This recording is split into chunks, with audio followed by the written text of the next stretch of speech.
This is your number one station.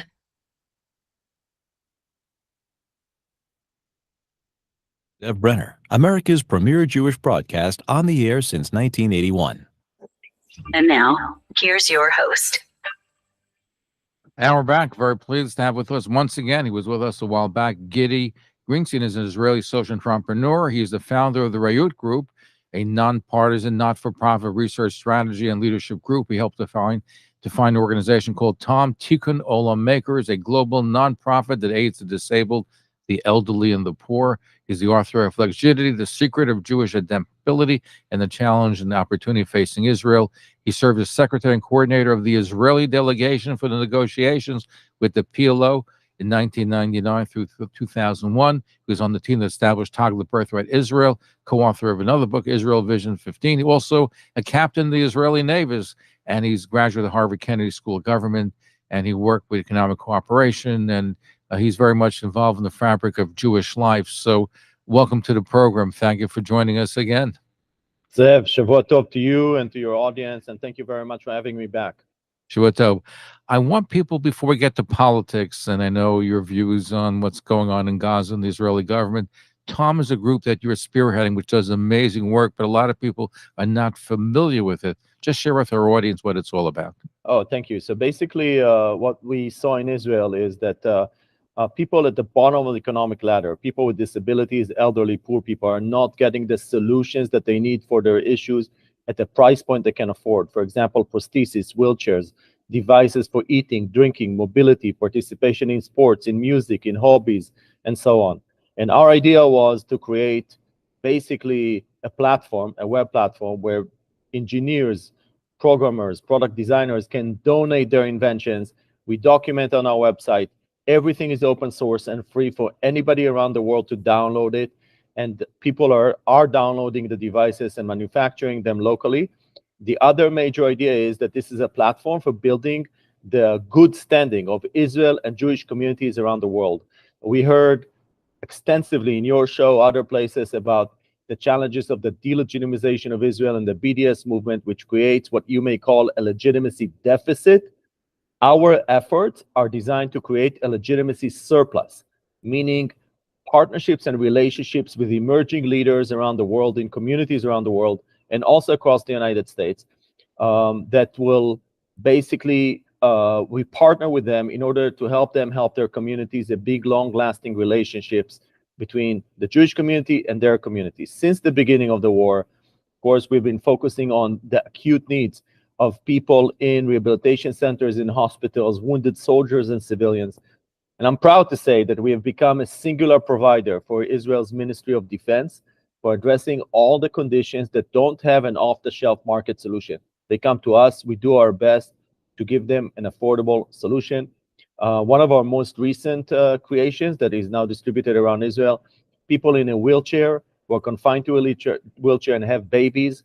We have created a crib that is elevated so the people can wheel their wheelchair under the crib, open it from the side, put their baby, close it, and put the baby to sleep. So that's one device out of hundreds that we're working on. Amazing work that you're doing, and we have to devote more time to talk about it. What it is, it's transforming lives in Israel and around the world, a tremendous concept. Thank you very much. And really, thank you for the opportunity, surprising opportunity to say a few words about that to you and to your audience. No, it's important work that you're doing. I was impressed when I met with you and learned about it. And I only know a fraction of what you're doing, but it's making life easier and helping people in so many different ways. So it's an important thing, and I did want to highlight that. And by the way, when Ambassador Friedman was the ambassador to Israel, his team, led by Aryeh, blanking on his name. Lightstone. You know, they were actually helpful to us, endorsed us, and I'm very grateful for that. Now, this month of September is you highlighted as Peace Week. It's milestones for Oslo, Abraham Accords, Camp David. So are you a supporter? Oslo, everybody seems to believe that it's dead, it died. Do you believe that? You think it was a good thing? You think it could be revived in dealing with Gaza? What's your opinion about that? So basically, coincidentally, we have three big dates in 1 week. September 13 is the milestone for the signing of the first Oslo Accord, September 13, 1993, in Oslo, called the Declaration of Principles. September 15 this year will mark 4 years since the Abraham Accords, and September 17 marks 46 years since the Camp David Accords of 1978. My argument in my book, actually, you didn't mention it. My book is called Insights, Peacemaking in the Oslo Process, 30 Years and Counting. A major point I'm making in the book is that there is a sequence. These all events are connected, meaning the 1978 Camp David Accord turned UN Security Council Resolution 242 into the cornerstone of all political process since then for 46 years. It also had an annex of the agreement is actually the template of the Oslo Accords, meaning Menachem Begin and President Sadat of Egypt, Prime Minister Begin, actually created the framework for the Oslo Accords, suggesting that there should be a 5-year interim period, self-governing Palestinian authority, etc. This logic was embraced by Oslo in 1993 and turned into the Oslo process, which also introduced a 5-year interim period and a self-governing Palestinian body. And my argument is that there would not have been an Abraham Accords without the Oslo Accords and without UN Security Council Resolution 242. It's all one line of events. And actually, when I went to the UAE and to Bahrain, this is one of the things they told me. They told me that it is President Sadat and his agreement with Israel in 1978-79 that actually made it possible for them to come along many years later, of course. And by the way, I will also say that one of the most remarkable things that you can see in Abu Dhabi, which is the Abrahamic Center, a church, a mosque, and a synagogue in one platform, equal size, like the three monotheistic religion. This is an idea that President Sadat suggested in 1982, when after Israel completed the withdrawal from Sinai, he thought that there would be one building that will house a church, a mosque, and a synagogue at the foot of Mount Sinai in the Sinai desert. Obviously, he was assassinated. He wasn't able to realize that idea. But many years later, you have the UAE, a remarkable structure that actually realizes that vision. By the way, I'm not sure that the Emiratis knew about Sadat. It may have come from them naturally, but still, they all converged on the understanding that the monotheistic religions, peace among them, and coexistence among the monotheistic religion is essential for the political resolution of the conflicts in the Middle East. But I would say that most people believe the Oslo Accords are dead. There was an intifada, there were killing of Jews afterwards. So now I think even in Israel itself, a two-state solution is so far from the public reality. People are just upset what happened with Hamas, and they don't believe in a two-state solution. So basically, I would urge your listeners to kind of expand the view and to look at it as a historical process. In 1936 was the first time that David Ben-Gurion and the leadership of the Zionist movement accepted the notion that there should be a partition of the land between two indigenous people, the Jews and the Arabs, the Palestinians that lived in mandatory Palestine at the time. This was essential for the international diplomatic support for the Zionist movement leading up to 1947, the partition decision in the UN, what we call UN Security Council Resolution 181, which we call the partition decision. That acceptance of the Zionist movement in the idea of a partition of the land to Jewish state and Arab state was essential for international support, which led to the establishment of the State of Israel.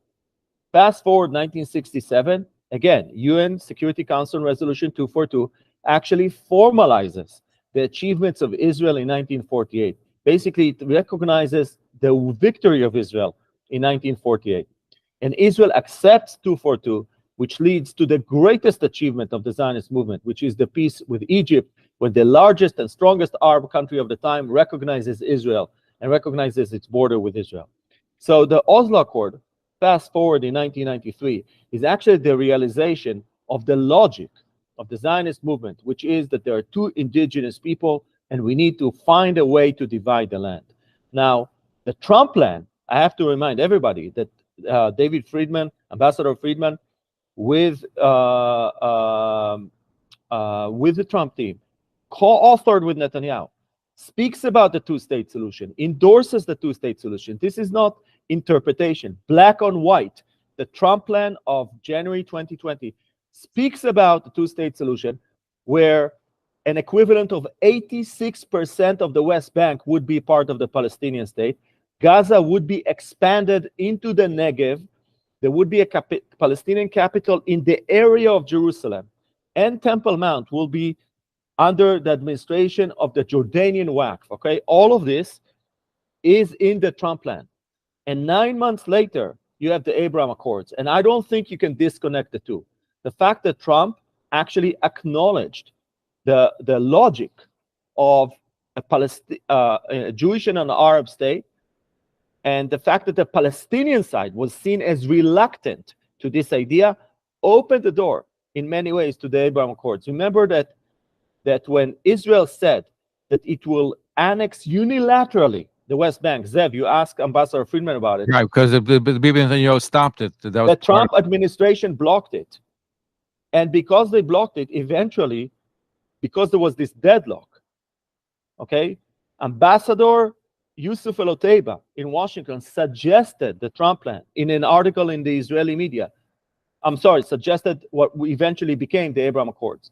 So what we're seeing is that there is a direct line, and the precondition for the fundamental legitimacy of Israel in the world is acknowledging that there is an Arab constituency in the West Bank and Gaza, and its political status has to be addressed through a political process.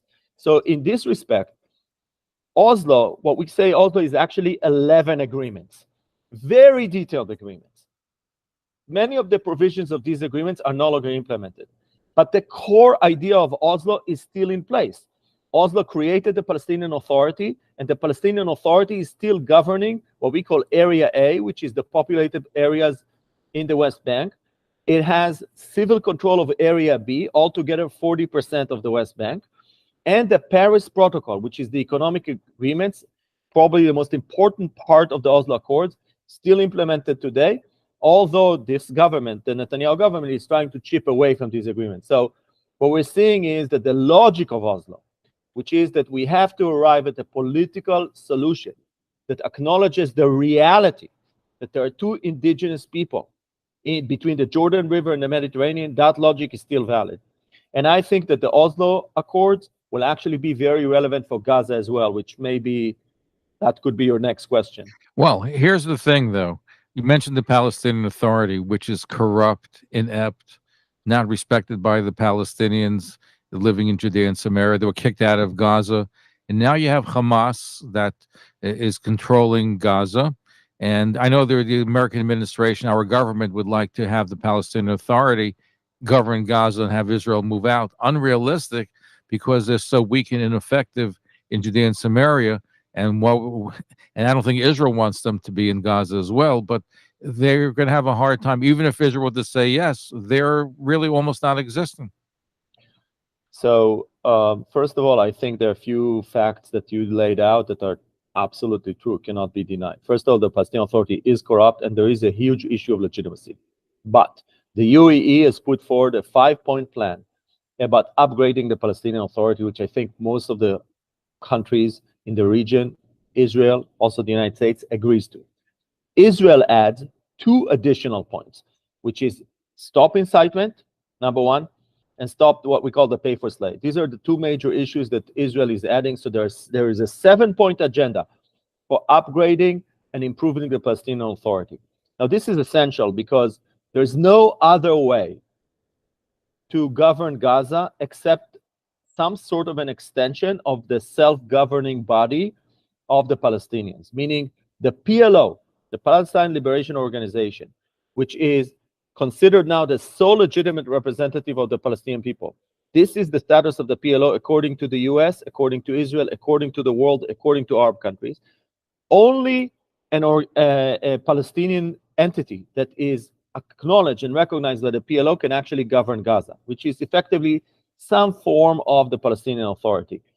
The UAE and Saudi and all these other countries will not come into Gaza in the opposition of the Palestinians. They will only come into Gaza if the Palestinians are inviting them to come in. Otherwise, they will be seen as an occupying force. So, what will be the future of Gaza? I know there are a lot of ideas floating around about some sort of an international force, but the international force will need a mandate. A mandate needs to be negotiated. This is very complex negotiations. And when people will begin to dive into these negotiations, they will very quickly realize that there is already out there an agreement called the Oslo interim, what we call Oslo B, which is the interim agreement, which lays out and addresses all of these issues. And it will be much easier to reapply the interim agreement to Gaza than to renegotiate an agreement with the Palestinians. But you're assuming that Israel would leave Gaza. The problem is Israel will probably have to be there for years to come. And because you have the Philadelphia corridor, Israel will be, listen, let's be realistic. I agree it will take a while, for sure.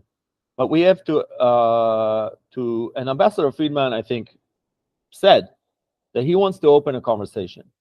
And he laid out a few considerations to this conversation. And I'd like to add a few considerations. The most important thing is there are 7 million Jews in Israel. Between the Jordan River and the Mediterranean, there's also 7 million non-Jews. 2 million Israeli Arabs, roughly 3 million in the West Bank, and 2 million in Gaza. If Israel is heading toward direct control of the Palestinians in Gaza, it will be overstretched. And the cost will be tremendous in military, in economic, in terms of international legitimacy. So right now, if there's bravado that we could hold Gaza, we could manage Gaza, we can control the perimeter of Gaza, but sooner or later, the cost and the burden of controlling Gaza will bring Israel to exploring additional options. And at that point, and I agree with you, it could be a few years, you know, we will be looking at some of what I'm talking about, which is re-extending the Oslo Accords to Gaza, reintroducing the Palestinian Authority to Gaza if it still exists by that time in the West Bank, and so on. But the problem with the Palestinian Authority in Gaza would also be is that Hamas threw them out. And listen, the truth is it's going to be hard for Israel to really defeat Hamas because they killed, what is it, 4 battalions, 17,000 out of 30,000 terrorists, and I'm sure there'll be new ones that are being recruited. So it's a movement that'll be hard to eradicate. So at the end of the day, Israel has to control the Philadelphia corridor, and a reconstituted Palestinian Authority would be taken over by Hamas at some point too. Zev, I have to remind you that there was Hamas in Gaza even when we controlled the Philadelphia corridor. Okay, Hamas began way before we left the Philadelphia corridor because Hamas Gaza is an extension of the Muslim Brotherhood movement, which is a global movement. Specifically, Hamas in Gaza emanates from the Muslim Brotherhood movement in Egypt. It's kind of a grassroots, authentic Palestinian movement. Hamas also has an armed militia. Our enemy is the military capabilities of Hamas. Following October 7, we cannot allow and afford Hamas to be a governing power. This is where the realistic goals of Israel end. Beyond that, it's just unrealistic, and we're not unlikely to achieve this. Now, I would like to think that we have done enough to demolish and diminish and hopefully decimate the military power of Hamas. Even if there are new recruits to Hamas, the tunnel system is severely compromised, the weapon creation system is severely compromised, senior military leaders are dead or wounded. The numbers are staggering if you are on the perspective of Hamas. And once we have diminished Hamas, this is our once-in-a-lifetime opportunity to change the structure of control in Gaza. Our problem is that our government in Israel does not put forward any vision for that. So there's one missed opportunity after another. We already controlled many of the areas where we could have introduced or brought in or offered to introduce an alternative government. We didn't. We pulled out, and now we need to go back in. So was it a mistake for Israel to pull out from Gaza? It was in 2005. Correct. Look, things evolve over time, and nobody could have forecasted what would happen over 19 years. Well, I think Sharon envisioned that Hamas would take over Gaza. He felt that would be the end of negotiations through the area. No, I think that what I remember that Ariel Sharon said is that there would be military resistance against Israel, what they call resistance, coming out of Gaza against Israel. He wasn't kind of naive about that. But his idea was that fundamentally, 7 million Jews cannot control 7 million non-Jews and get away with a Jewish state. It's just not going to work. So he understood that Gaza has to be outside of Israel. And I believe that until now, at least if you still believe to something that Netanyahu says, he says that Israel will not reapply Israeli sovereignty to Gaza.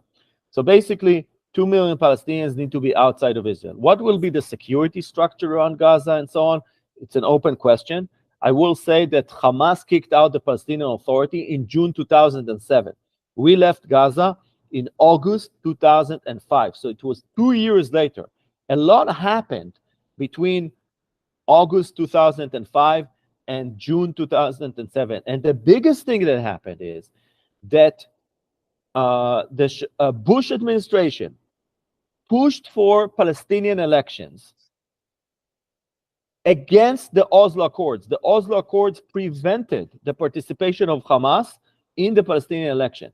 But the Bush administration actually pushed for open elections with the participation of Hamas, which really is the origin of the disaster that we're in, is that decision to allow Hamas to participate in the election.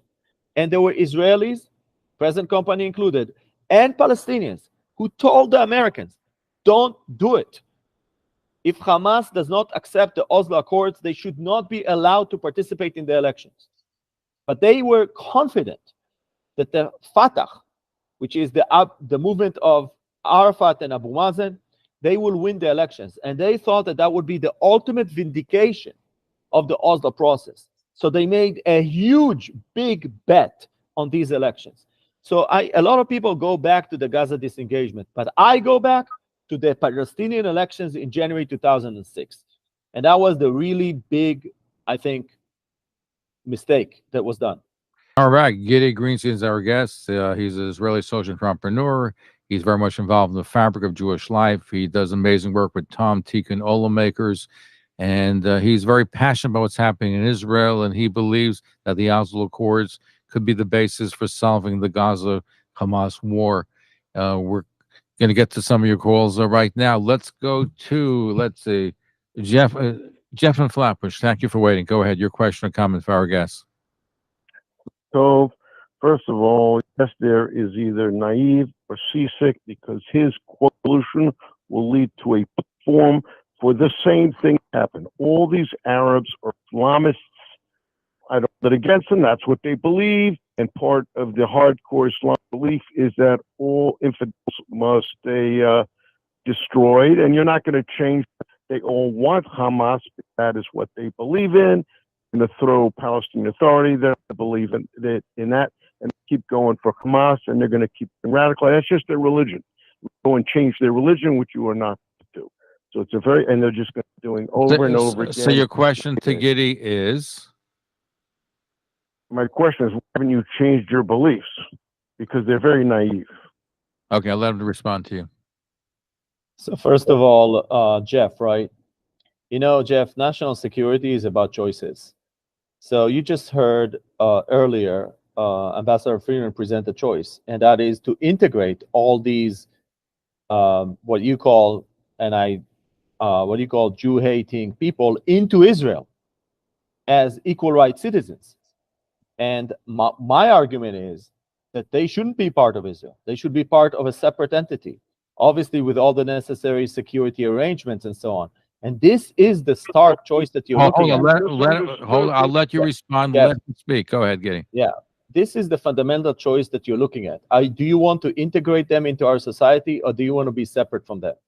And what my argument is that we have to be separated from them. I'm going to answer you. One second. Let him finish his thought. I'm going to give you an opportunity. Come on. Go ahead. And Jeff, I assume that you go to Jerusalem, right? You visit Jerusalem? I'll assume so. Yes, no question. These questions, you're not giving me a chance. Yeah, go ahead. You visit Jerusalem. No. He asked your question directly. Yes, but then let me answer the previous question. Hold on. Let me just say this. I want to ask you, did you ever visit Tzur Bacher? Did you ever visit Kafar Akeb? Did Do you even know where these I places are? visited, I visited Saudi Arabia. Okay, that's No. But did you visit Tur Bacher? Arabia. Tur Bacher is a neighborhood of Jerusalem. I've been to I've been to Karam, I've been to Jenin, I've been all those. Okay, excellent. So if you went to Jerusalem, for example, if you go for the high holidays and you go to Tur Bacher, okay, you can have an insight into what this kind of extension of sovereignty looks like. Okay, just to give you a sense of numbers, to upgrade the Palestinians in East Jerusalem to the average income of the Israeli Arabs is a 200 billion shekel investment, according to a research that was done when Nir Barkat, who's no left wing, was the mayor of Jerusalem. The average income in the West Bank, the average income. Go ahead, yeah. Okay, I'm just giving you a little bit of numbers. Okay, the average income in the West Bank. You'll get a chance. You'll get a chance. We have time. You'll get a chance. Let him finish his thought. I give you a chance. Yes, go ahead. The average income in the West Bank is $8,500 a year. The poverty line in Israel is $10,000 a year. So integrating the Palestinians in the West Bank is like adding 3 million poor Israelis to the Israeli economy. And this is just the economic side, okay?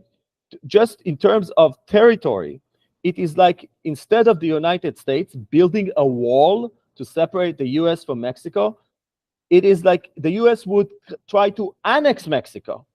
This is, relatively speaking, what we're talking about. So, again, I would urge you to think about the alternatives that we're facing. Because Jeff, I'll let you respond. Go ahead, Jeff. Can I talk now? Paul, you misunderstood the ambassador. If you read his book and his comment, what he's read and said is the following: that he will give a sovereignty to the Arabs, offer them similar to what we have with Puerto Rico and so on our other territories. They have religious rights, they have civil rights, they have economic rights. They do not have political rights. That is what he's offering. No, he said that they will be. My understanding is, and this is actually. Why are you not letting me talk? Let him finish. Okay, Jeff, calm down. You're going to go continue. Okay, but you got to let me talk. Jeff, I just said continue. We don't have all night. Go ahead, please. Jeff, I actually think it's offering them sovereignty. He's offering them what I just same like the Puerto Ricans, okay, or the Samoans. If you're familiar with the American government. Yes, but so let me just give you a few distinctions between those two situations. First of all, I understood Ambassador Friedman to say that the Palestinians in the West Bank, the reference point is the Arab Israelis. He repeatedly said, like the Arab Israelis, they have equal rights, they participate in the economy and so on. He repeatedly made that comparison. You misunderstood what he said because it's right if he says like Puerto Rico. But the other Jeff, but the other point is that Puerto Rico is one territory, and all across Puerto Rico you have the same rights. In the case of Israel, you have hundreds of thousands of Israelis in the West Bank. They have no political rights. You have hundreds. No, yeah, but everybody living in that territory have the same political rights.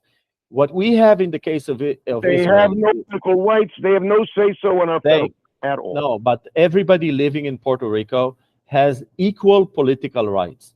What you have in the West Bank is they don't have political rights though themselves. If the Arabs want to vote for their imam, let me just say they can't vote from the Knesset. No. Let me just say that what you have in the West Bank is a mix between the populations. So basically, what I understand you saying is that a Jewish kid in Hebron will have healthcare. Provide insurance from the government of Israel, and a Palestinian kid in Hebron after Israel annexed, because Ambassador Friedman spoke clearly about annexation. After Israel annexed, he didn't like the word annex. Extension sovereignty. Israel extends sovereignty to Hebron. Okay, let's use that as an example. You have two kids in the same street. One is Jewish, and therefore he has elevated healthcare rights. And the other one next door, no, I'm not talking about Palestinian. Is a Palestinian, and that kid doesn't have the same health. Who said they won't have the same health right? Who says they won't? No, I think that's what Jeff is saying. Why? What? The Arab doctors are better than the Jewish doctors. but I'm No. I'm talking about the West Bank. You're talking about Israel. I'm talking about the West Bank. Two different situations, totally different You tell me situations. the West Bank The other doctors thing, is the Arabs other, not good doctors. no. What I'm saying is that No, they're not good doctors. It's up to Jeff. the No, doctor. but he's trying to, I'm Yeah. going to cut to the chase. What Giddy's trying to say He's is, beating around the bush. I'm saying civil rights includes medical rights, okay? But it doesn't include Okay. the right to vote in a federal election. no, what he's saying, Giddy, is that everybody he's will have the saying. same That's rights in Puerto Rico. every area except for voting for the Knesset. That's really what. So that's what I'm saying, They have Jeff. no And what federal you're saying is, I'll go with what Zev just suggested. That what you're saying is everybody will have same social rights, same, non-political rights, but when it comes to politics, they will not vote for the Knesset. And I'm telling you, go No, defend that. Go defend that internationally, because the pressure will be so big to take that extra step. pressure that you won't be able to go to Switzerland for your vacation. Don't go to Switzerland for your vacation. I don't know what you mean. Jeff, I'm not talking about high pressure. Jeff, I'm talking about exports. I'm talking about the fact that participation in international competitions. Okay, I happen to serve on the international committee of the Israel Soccer Association. Okay, what you're saying is that if you have a Jewish, Jeff, listen to me. One at a time. Jeff, listen to me. Okay, what you're saying is that if there is a Jewish team in Hebron, they play in the Israeli league and they can participate in the Israeli National League. But if there is a Palestinian team in Hebron, they cannot do that. Believe me, that will be the end of Israeli soccer and basketball and sports and many other things. Their own team in the Olympics, okay? The Puerto Ricans have their own team in the Olympics, even though they're part of the States of America. You know that? Okay, so let me ask you this. Will the Palestinians who live in East Jerusalem, will they be part of the Israeli team in the Olympics or the Palestinian team in the Olympics? I think you should ask, just like the Puerto Ricans, who are 100%. No. I'm talking about the Palestinians in East Jerusalem, Jeff. I'm talking about the Palestinians in Tzur Bacher that you said you're going to visit in your coming visit to Israel. Anyway, What Jeff, about my visit to Israel? You said that your next visit to Israel, you're visiting Tzur Bacher. I urge you to go there. Jeff, I appreciate your phone. You made some. What do you want me to? No, I'm not finished with this conversation. Hold on, but we're going. I'm watching the clock. You have 30 seconds. I'm telling him that the ambassador said, like Puerto Rico. Puerto Rico has its own elections. If they're part of the United States, they do not have federal rights, have local rights, and that's all. Anyway, thank you for your phone call. I appreciate it. We're going to move on. Let's go. We'll squeeze in one more call before we break. Let's go to Stan in Forest Hills. Stan in Forest Hills, go ahead. Yeah, I found that conversation a little convoluted. But look, here's the point. Let's go back let's go down memory lane to Gaza. When did Israel get out? 25 years ago? What was the year? 2005? 2005. Okay. 19 years, they gave it up. Okay, my friend? They gave it up. This is prima facie evidence. They gave it up. Go ahead, build it. Make it an immaculate garden. We'll help you. No, stay out. And what did they do for 19 years? They built tunnels. They armed guns. And that's why Gaza was what it is today. And those hostages wound up in these tunnels. Sir, you delude yourself. I don't necessarily agree with many callers here, but the guy is right. You underestimate that these people want to destroy Israel. I wouldn't give them the left side of any part of this country. They're not going to get it. There will not be a Palestinian state. And if you don't see it, you're naive. The guy's right. You're naive. I'm a liberal, by the way. Zev knows me. I'm extremely liberal. I want there to be peace. But these people don't want it. They want the Israelis. They want Israel dead. If you can't see that, I feel sorry for you. Thank you. Okay, he hung up. Go ahead. Well, thank you for feeling sorry for me. I really appreciate it. But I just want to tell you that you have to look at the options available to you. Saying no about one option doesn't make the other option better or worse. Okay? Israel, 7 million Jews, will not be able to control 7 million non-Jews and get away with a Jewish state.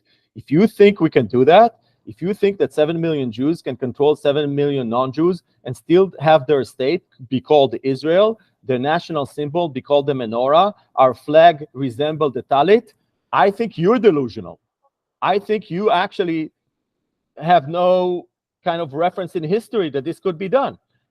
What happens is that Hamas is now so diminished, and that's what creates the opportunity. If you look at the Trump plan, okay, of January 2020, if you take the time to read the opening of the plan, you will see that one of the conditions for the implementation of the Trump plan is actually the removal of Hamas. And we are very, very close to this point. What I'm telling you is that this war has created a historic opportunity for us. Of course, we can walk away from this opportunity. And then 5 years, 10 years from now, we will be burdened with taking care of 2 million Palestinians in Gaza and 3 million Palestinians in the West Bank with tremendous consequences. I'm pointing out to the opportunity. Now, of course, you can say, this is not an opportunity. We want to move on. We want to control Gaza. Israel is now delivering 1.6 million doses of polio vaccine in Gaza. Who's paying for that, by the way? Do we know who's paying for that? I would not be surprised if Israel is paying a lot of it. And the other thing is, and even if we don't now, we will pay for it in the future. The water system in Gaza is destroyed, okay? Someone will have to provide water. The sewage system in Gaza is destroyed. Someone is going to have to rebuild it. And if it's going to be us, the world is telling us, you broke it, you fix it. We're talking about billions and billions and billions of dollars that are going to have to be spent in Gaza because we are responsible for Gaza. So I urge your listeners to actually think about the alternatives that are facing the state of Israel in this context, in the context of this conversation. I'm not saying that there are no risks in what I'm saying, in the option that I'm pointing out to. I'm telling you that the risks going down the other path are much, much greater, because the risks going down to the other path may compromise the very essence of Israel, which is a Jewish state where the Jewish people can realize the right of self-determination. This is what is at stake, because if we apply sovereignty, we don't say annex, apply sovereignty, which, by the way, is the platform of this government, the Netanyahu government, first time after 86 years, is to apply sovereignty in the West Bank. If we do that, okay, we are seeing the consequences. The consequences are the whole world is turning against us. And there's going to be a lot of other things. And by the way, the sanctions on the settlements, they began now. There were no sanctions on the settlements and on settlers until December 2022, when this government was established. The sanctions are coming now. And I could give you many other implications. The Biden administration, they will not come under a Trump administration. You know what? A lot of the sanctions are not just coming from the United States. They're coming from other places.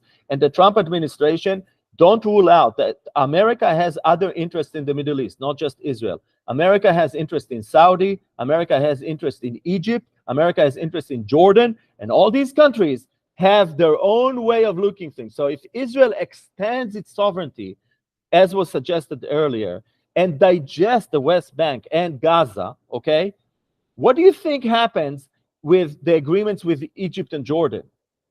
What do you think? Do you think there'll be a Saudi deal? All these things are primary American interests, because America is looking to pivot from the Middle East and to increase to move its assets to the Far East. And toward that, America is trying to build these alliances. So if we go with the sovereignty, there'll be a lot of pushback. And President Trump may be very committed to the Jews and to the Jewish people in Israel. He's also committed to the Saudis. And he also cares about what the Saudis have to say. So it's not an open game. It's not sort of a free reign here. There's be a lot of opposition. And the further you go with... But we're going to break it. But the Saudis also don't want to see a militant Hamas. They're also against Iran. Of course, this is our opportunity. So they may say one thing publicly, but privately it may be different, because they do not want to see a Hamas in Judea and Samaria. They don't want to see Hamas in Gaza. Well, this is our opportunity. You're just describing a key element of our opportunity, which is that for the first time, we have key Arab countries, Egypt, Jordan, okay, Saudi, UAE, Bahrain, all aligned with us. And they're telling us, we will help you reconstruct Gaza. We will help you address your security concerns. We will help you de-radicalize Gaza. But it has to be in the context of a political horizon that includes the principle of 2 states for 2 people.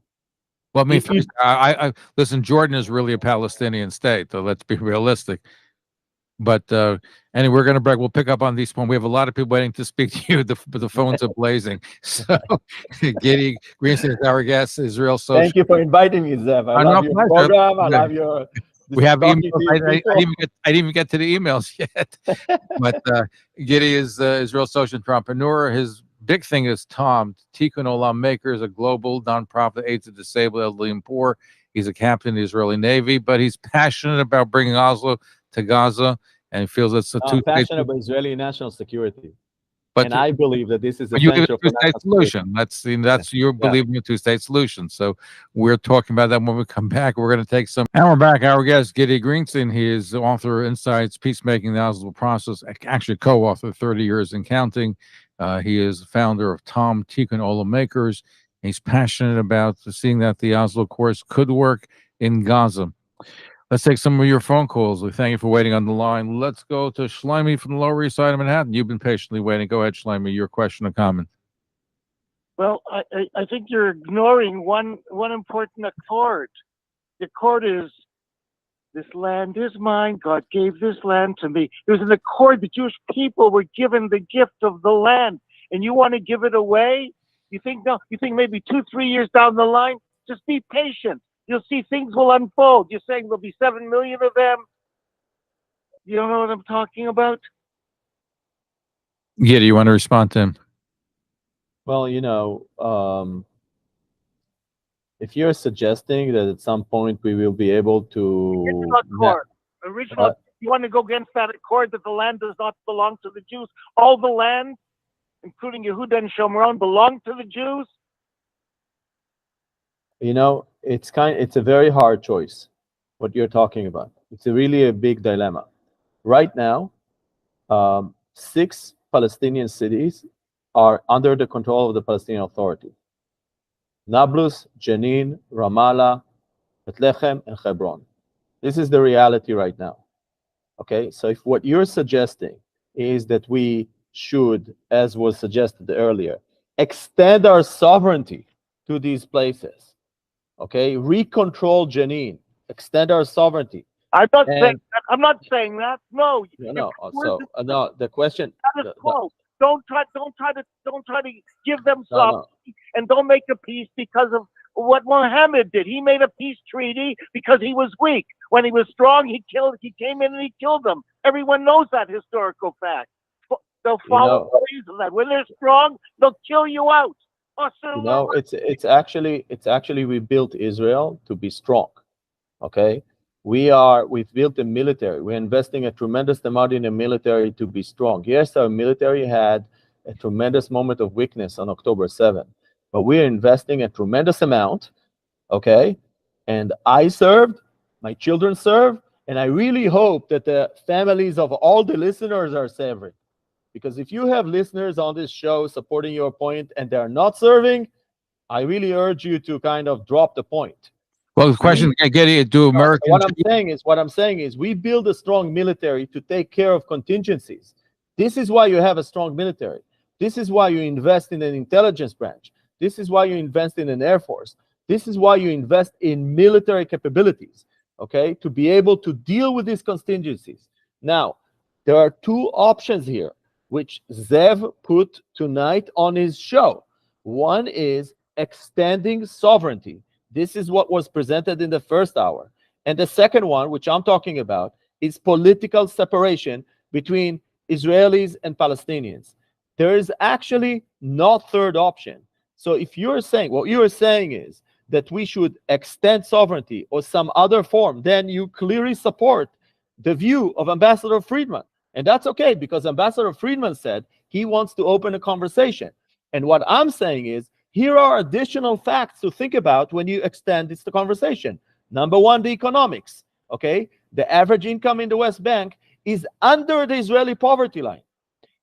For Israel to annex the West Bank, to extend sovereignty over the West Bank, is a bigger project, relatively speaking, than the U.S. extending sovereignty over Mexico, Okay? In America, you want to build a wall between the US and Mexico. And you're suggesting that we will extend sovereignty over Mexico when it comes to Israel. Okay? The equivalent. So what I'm saying is, I'm not saying that. Just let's no. Are you saying that you'd like to, because the God promised land to the Jewish people, we shouldn't do anything to take away land from that mandate? Is that what you're saying?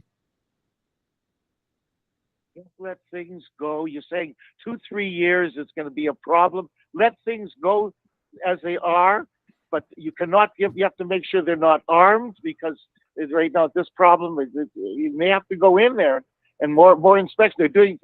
Sahel is doing excellent work going in and finding the arms that they have. All the biggest. I just want to suggest to you. My main point is you cannot advocate what you're advocating of giving away that which is. Of course I can. Of course I can, because I want to protect the state of Israel as the nation state of the Jewish people, where Jews realize the right of self-determination. The critical condition is that Jews are a majority in the state of Israel, so that we can actually preserve the Jewish identity of Israel. The flag that resembles the talit, the menorah, the name Israel, okay? All of these could be preserved in the long term only if Jews are a majority within the state of Israel. So hold on, Gidi, should Jews live in Judea and Samaria? Do you have a right to live there? The answer is, and I was part of the negotiation team that fought for that, okay? That fought that most of the Jews in Judea and Samaria could stay in place in their communities, basically forever, recognized by the Palestinians, recognized by the Arab world, recognized by the United States and other countries. Everybody wants that. But the dilemma is, if you want it all, you're risking everything.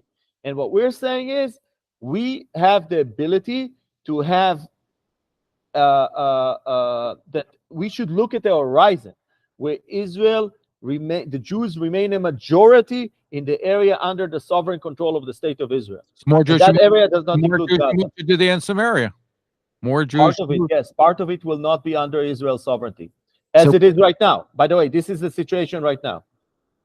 Right, there's an area where the Palestinian Authority are in control, but Jews don't live there. But if they extend more control to areas B and C, then Okay, so basically, Area B, according to the Oslo Accords, Area B will be Palestinian. Area C is subject to negotiations. This is what the Oslo Accords are saying right now.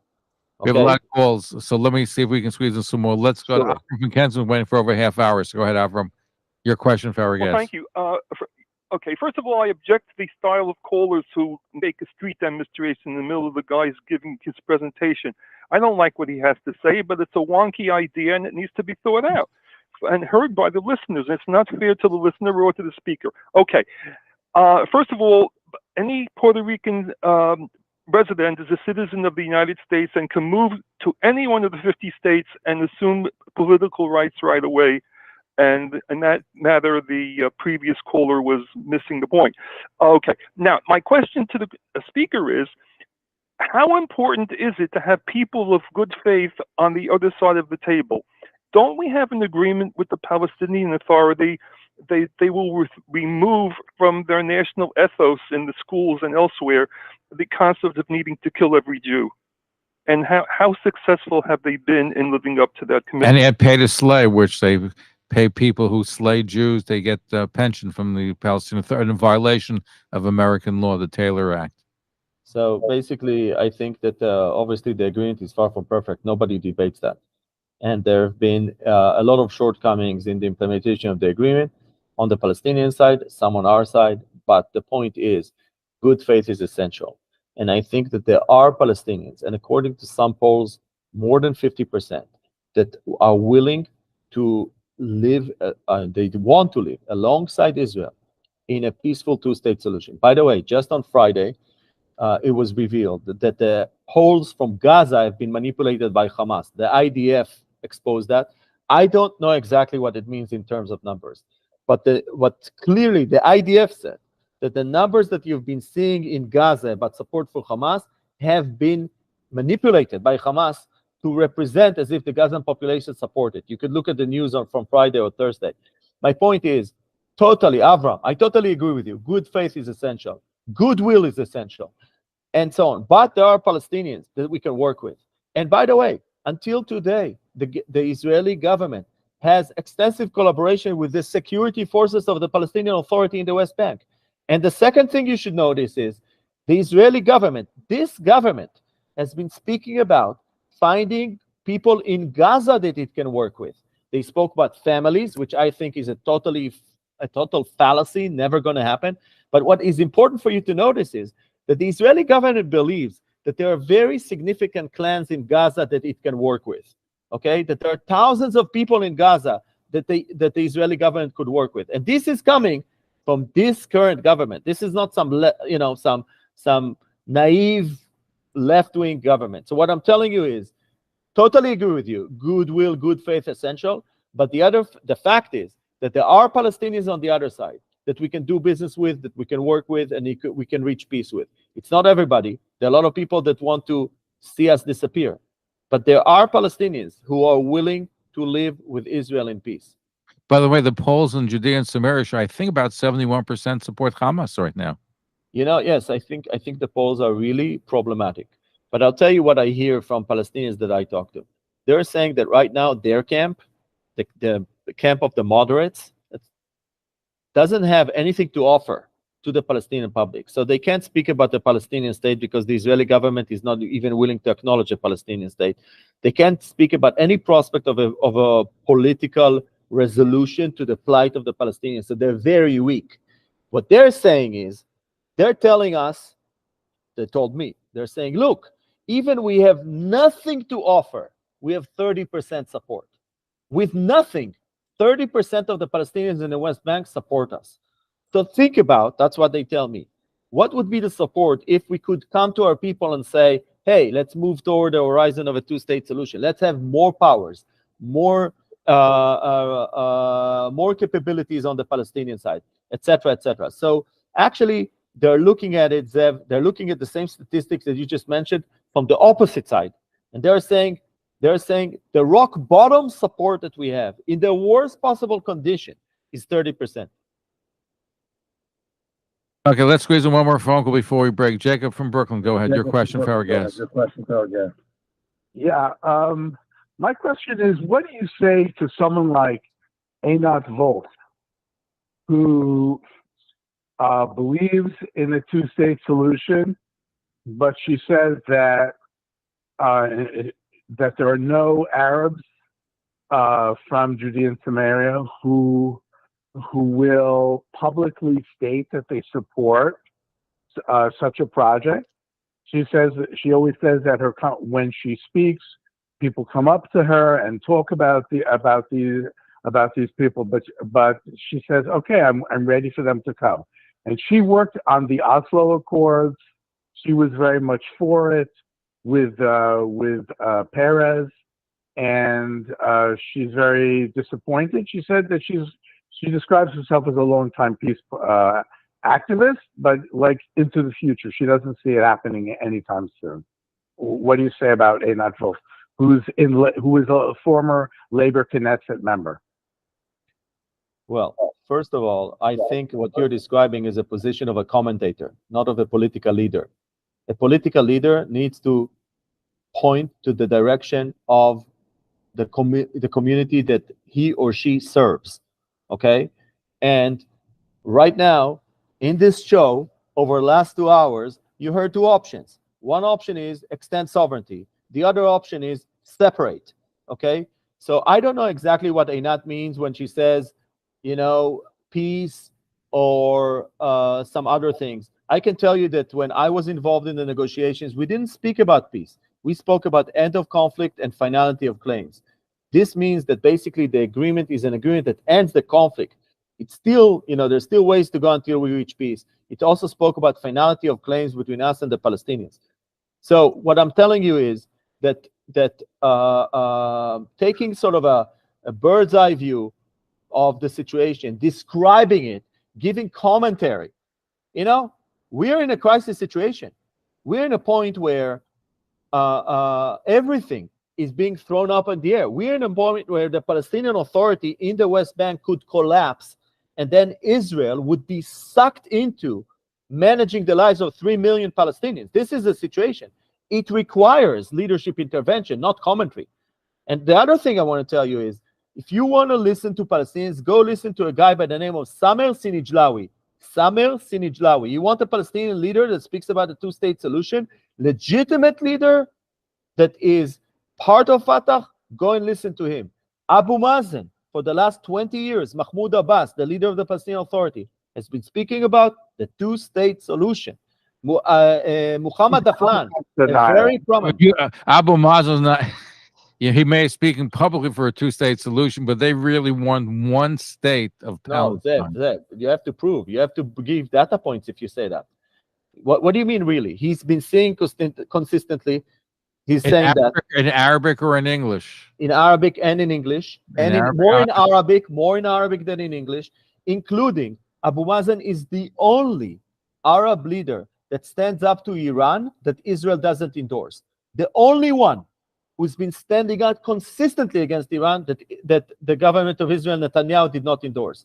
Okay? Then you have Muhammad Dahlan. Denier. What's that? He denies our right to the land. Listen, you just asked me about the two-state solution. You just asked me about the two-state solution. I answered you.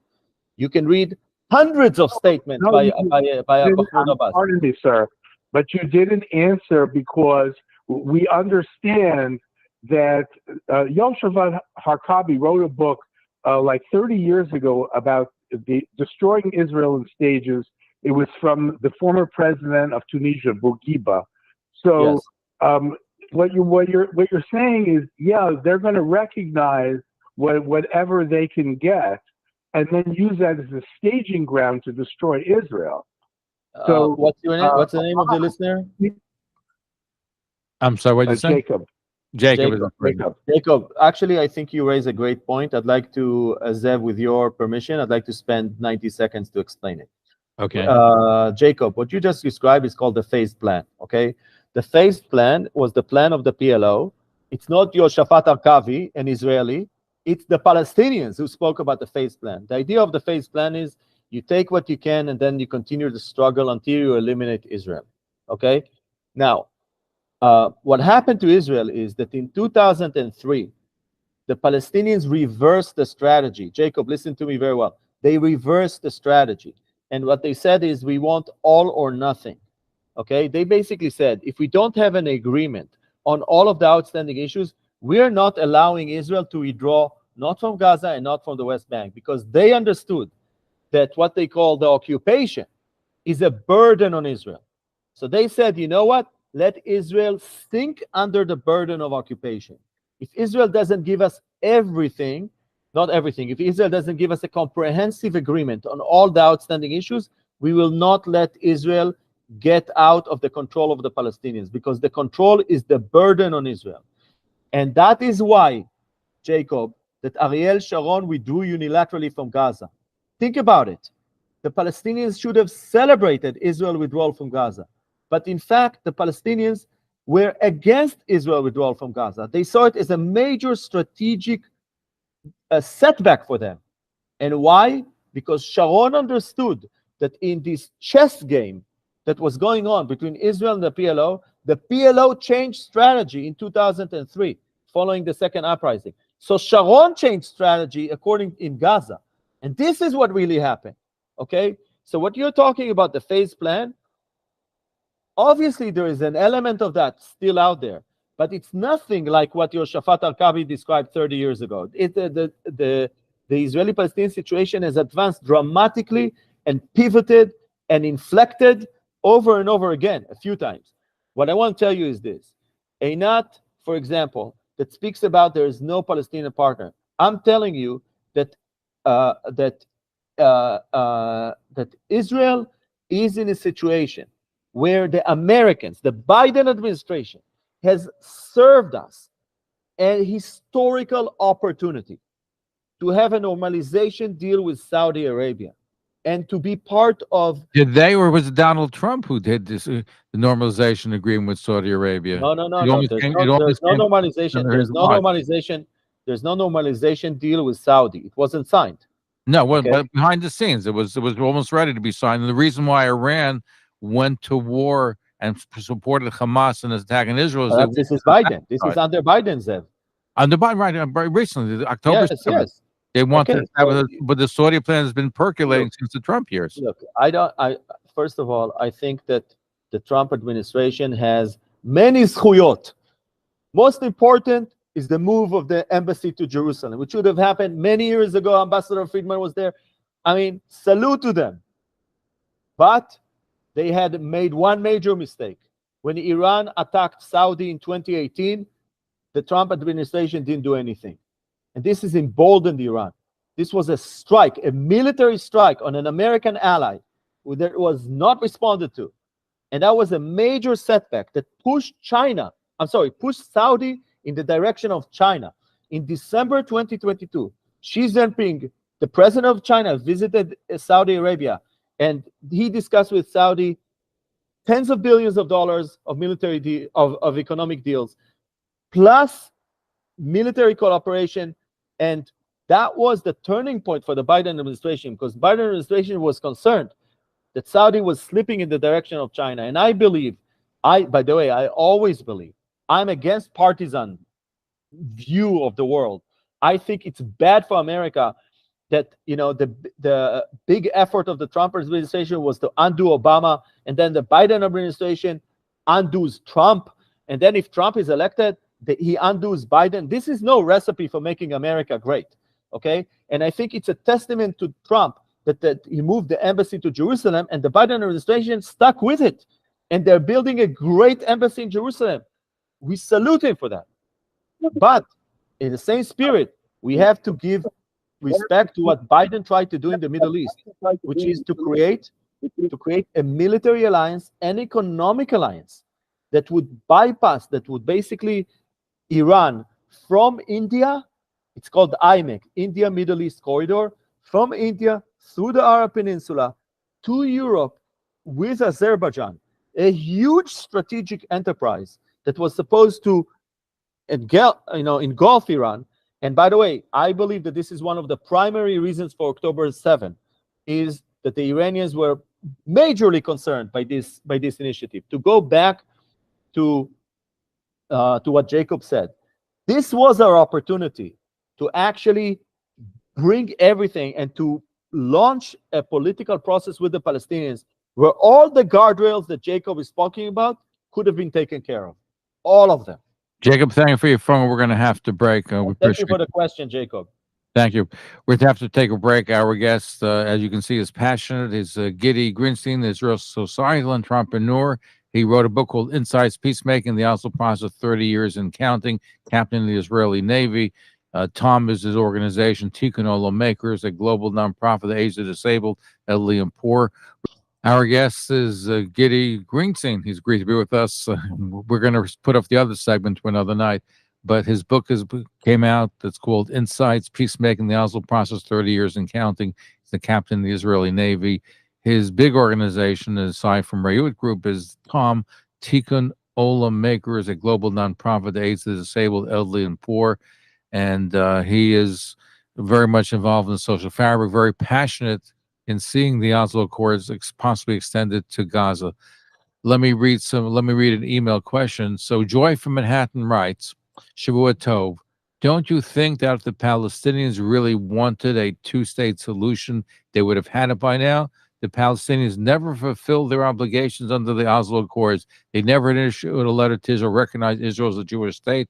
There are other solutions possible for Gaza, such as raising and building several industrial parks with surrounding housing, committees to run the daily life of those parks, and Israeli security on the border. Gidi. Look, I think, again, your Joy and your other listeners are throwing in very complicated questions. It's not a yes and no answer. I will say that if you want to look at the Palestinian action, number one is that they did declare statehood in 1988. They declared statehood again. They wanted to come forward in the UN to ask the UN to recognize them as a state, and there is more than 36 countries, I think, that have already recognized the Palestinian Authority as a state. So they have done major steps to do that. So you may ask yourself, plus the Palestinian Authority has territory, it has people, it has a government, The government doesn't need to be democratic in order to be considered as a government. So really, the Palestinian Authority fulfills many of the conditions of statehood. The question that Joy is asking is, why are they not a state right until now? And the answer is that probably because the United States of America and Israel have not recognized the Palestinian Authority as a state. Other very significant countries have done that, but Israel and the US did not. And without Israel and the US, all these other recognitions by all these other countries are effectively kind of meaningless. Remember that the PLO has more than 100 embassies around the world. Okay, so there is ambassadors, PLO ambassadors. There is, I think, a non-member state in the United Nations. So they have edged towards statehood, but it didn't happen. Also, before October 7, Gaza was a territory that Israel said it has no claim to. Egypt said it has no claim to. Only the Palestinians had a claim for Gaza. So you could say that the Hamas government in Gaza is actually effectively kind of a small state or the beginning of Palestinian statehood. What I'm saying is that the reason there is no Palestinian state is primarily the decision of Israel and the US that it will not be a Palestinian state. And I think, by the way, I always believe that it was in our interest that the Palestinians become a state and then negotiate and deal state to state as opposed to dealing with the PLO. Maybe the subject of another question. It's another kind of one of these complicated Israeli-Palestinian issues. But what I will tell you, Joy, is the following. The fact that there is no statehood right now gives us leverage. We can actually use this as we move forward. And that part of the opportunity that was presented to Israel by the Saudi deal, if the Saudi deal would have come together, is that if Israel would have acknowledged that at some point in the future, could be a few years from now, when certain conditions are met, the Palestinians become a state. Just for this simple statement, we could have had normalization with the most important Arab country of our time. It could have been one of the greatest achievements of the Zionist movement in the last 145 years. So what I want to tell you is that the fact that there is no Palestinian state at the moment, that Israel has not recognized the Palestinian Authority as a state, that Israel did not recognize that there would be an outcome of a Palestinian state, actually gives us leverage. This is part of what we can work with in the diplomatic process in the Middle East. But here's the problem. I think since October 7th, Gidi, in Israel, there were even people on the left who may have supported a Palestinian state no longer do so because they were afraid of, well, look what happened with Hamas and attack on October 7th. And the ones that were attacked in those communities near Gaza were those that were more liberal and tended to be supportive of Palestinians and maybe some of their rights as a state. So the feeling in Israel is against that. And you said you're totally right. Nobody can deny that. What I tried to explain earlier is that in the aftermath of the war, the opinions sort of swung in a certain direction. But sooner or later, we will understand the implications of governing Gaza. Okay, controlling 2 million people, providing for them. There will be a ceasefire. We will need to rebuild the infrastructure, the water infrastructure. There is basically 70-80% of the people in Gaza are internally displaced refugees.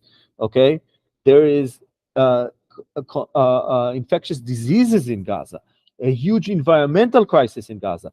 All of this is going to fall on our lap to fix. And the moment the Israeli public will begin to understand this, I think that the view will change. And part of what I'm saying in Israel, in Hebrew, but also to you and to your listeners is that there and then, people should be, and in this, I totally agree with Ambassador Friedman, we should have open conversation about the different options that are facing us.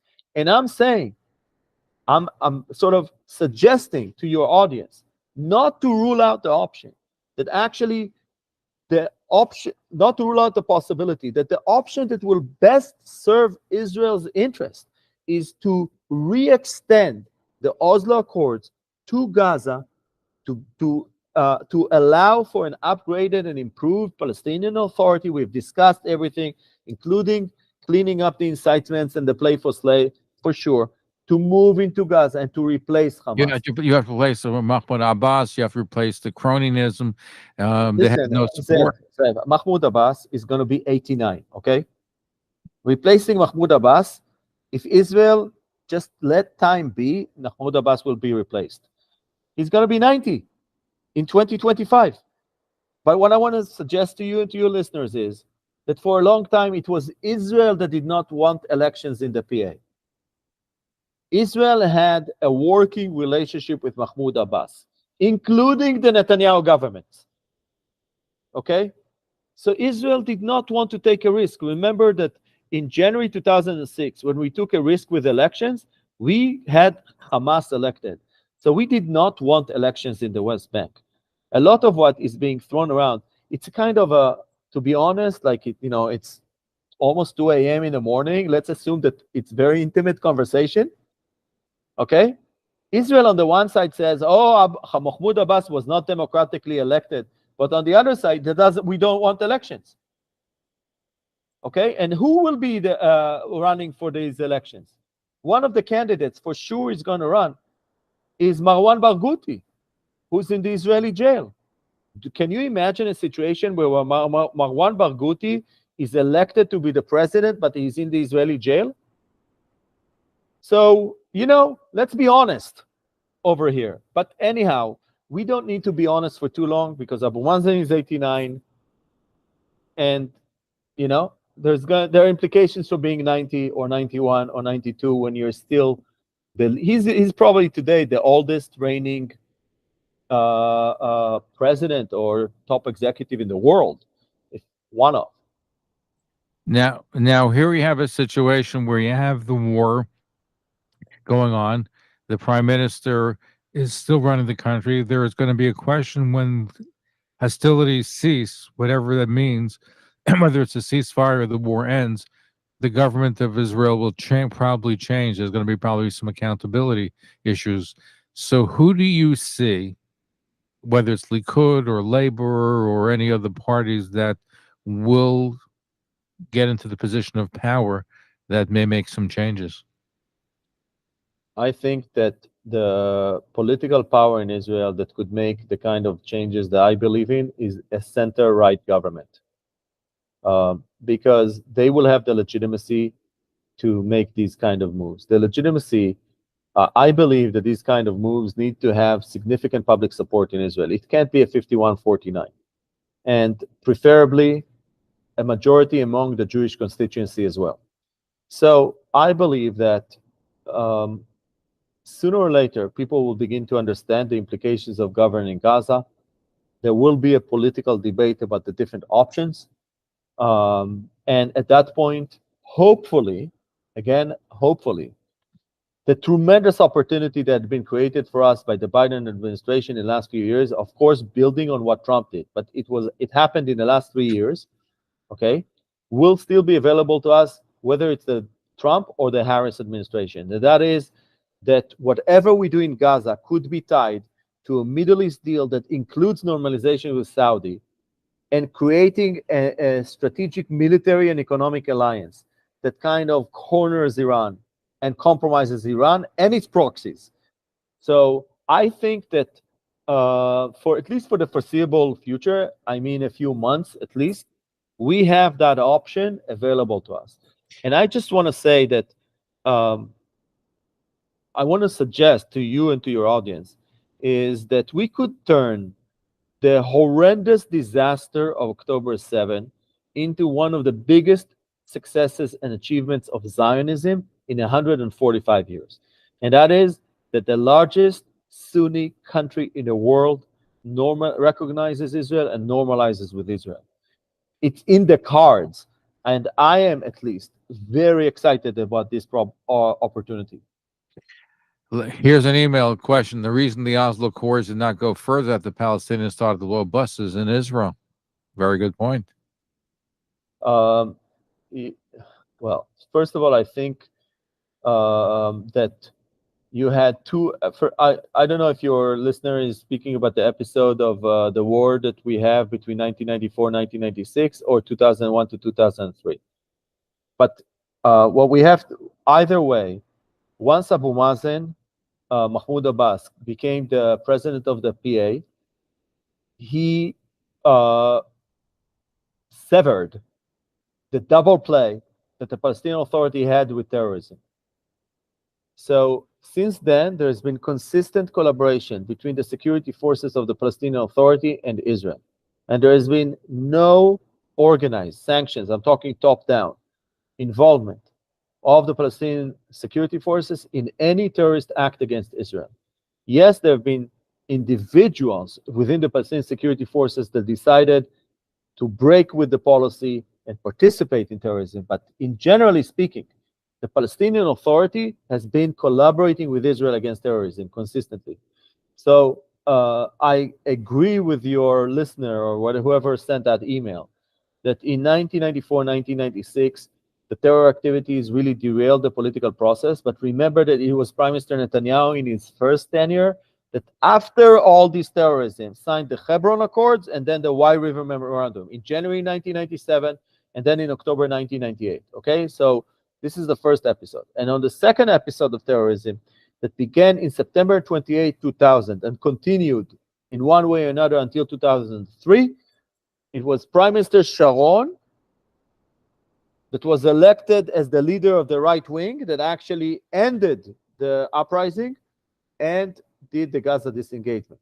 And in between those two episodes, meaning the end of the uprising, when Arafat was locked in the Muqata in Ramallah and then kicked out through Jordan and eventually dying in Paris in November 2004. Abu Mazen, Mahmoud Abbas coming into power, and then the disengagement in 2005.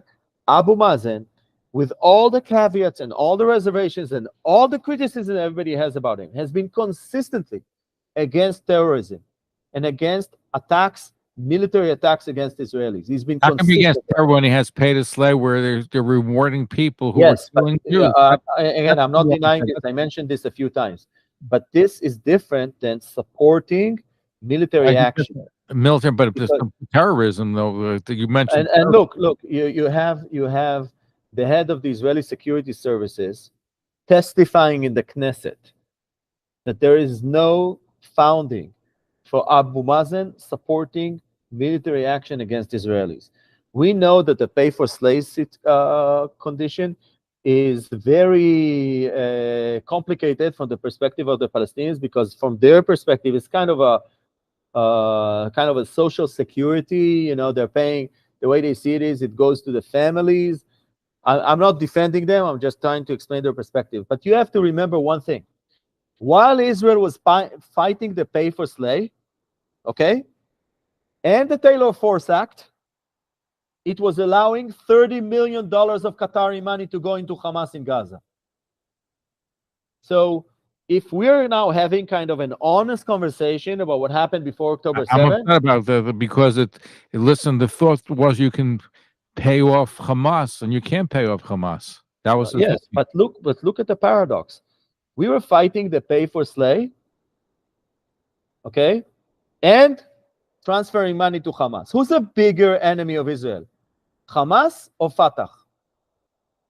No question, Hamas. Okay, so look at the double game.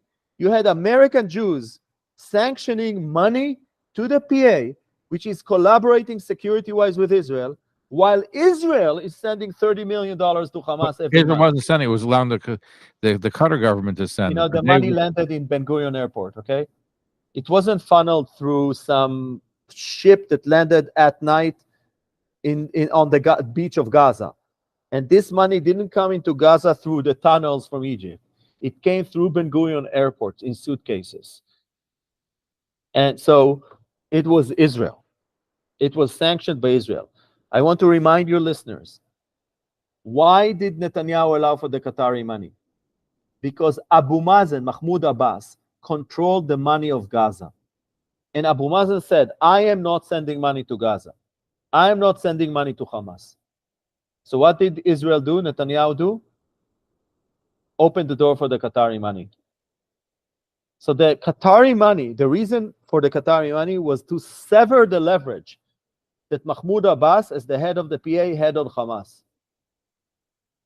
So the pay for slay, I totally get it. But let's just be honest. It's minuscule compared to the money that was funneled to Gaza. Which I have trouble comprehending. Let's squeeze in one last phone call quickly. Your question or comment for our guests. Go ahead. Yeah, it's Jacob again. So I think that the question really is, and October 7th brings it about, is you have people of high rank in the military and in the Shabbat and they are and in the Misrad HaChutz, and they view everything through the same kind of lens that the Foreign Office in London and the State Department when it comes to the Middle East. Please get to your point. We're almost out of time. Your question is? Okay, so my question is, how about looking at it from the point of view of the Quran and the belief of the majority of the people who are religious and who believe that we are infidels and that we are poofers and that we don't title to the land at all, and that it's a very big mitzvah to destroy us. Okay, And Jacob, first of all, it's a great question, and let me kind of reframe to offer you sort of a reframing for your question, okay? It's really a question of who does better use of the time. Meaning, time is passing, 10 years passed. Is Israel better off or the Palestinians are better off? Is Israel better off or the Arab world is better off? And I would suggest to you that for every 10-year period, beginning in 1882, if you compare who made better use of the decade, you would say that the Jews and then Israel made better use of the time than the Palestinians and the Arabs. Okay, so time was working on our side. So if it's a competition of what, based on this kind of track record, what we call path dependency, if you extend it into the future, we'll just be better and better. Look, in 1948, an average Jew in mandatory Palestine was making double the average income of an Arab. I'm talking before the 1948 war. Today, an average Jew is making 5 to 6 times, and according to other statistics, 12 times more. Okay, so we are stronger, we're more prosperous, and time has been working on our side. So I'd like to suggest to you that the fact that they have this long-term vision, that's fine. We have our long-term vision, and our long-term vision is a strong and prosperous Israel where the Jews realize the right of self-determination. We have multiplied our population, Jewish population, 12-fold in 75 years. There is no equivalent to that in the world. We have grown our economy dozens of times fold, okay? We have done remarkable things with this last 75 years. So what I would like to suggest to you is not to have like an anxiety attack about their aspirations, because we have always outperformed them. I thank you, Ron Gidi. We're almost out of time. I want to read one quick email. We have about 60 seconds. This speaker is delusional. I have a video of a kindergarten in Tulkarem with the second floor rigged with explosive devices. Israel continues to uncover weapons caches in Jenin and other West Bank towns. Abu Mazen doesn't support this. Why didn't his forces uncover these? Well, first of all, you know, people are saying delusional about things that they don't believe in. But if you would place yourself in a position of national security decision making, it's not about delusional or not delusional. It's about choosing between the options that are available to you. This is what I'd like to suggest all your listeners to do, this mental exercise, and not just be in their comfort position, ruling out other options. You're getting people to think. Gidi, we're out of... Yeah, but what I do want to say is this. Look, because we're out of time, I'm not going to get into the tactical situation, what's going on in Jenin, and why the Palestinian Authority is unable to actually go and weed out the weapons caches in Jenin. There's a technical explanation for that, which even the Israelis understand, okay? But what I do want to say is this. We are in a crisis point, in a process of establishing and creating, securing the future of the state of Israel as the nation state of the Jewish people. This is a critical moment. We've been moving in that direction for a long time, and now we've been disrupted. So I really hope that what your listeners will take away from this call is that there is an option to go back on this track and basically kind of finalize this huge Gidi, project for the Gidi, Jewish I people. wanna And thank thank you. you very much. I Thank love you. you and your listeners. Thank you We'll very much. have you for having back again. We have to have this discussion going. Anyway, thank you for being passionate discussing it. It does wonderful work with Tom. Thank you for joining us. me. Thank you for having me. Okay, we're out of time. Jonathan Pollitt Show is coming up next. Today's Sunday, of course, 9 o'clock WOR. We have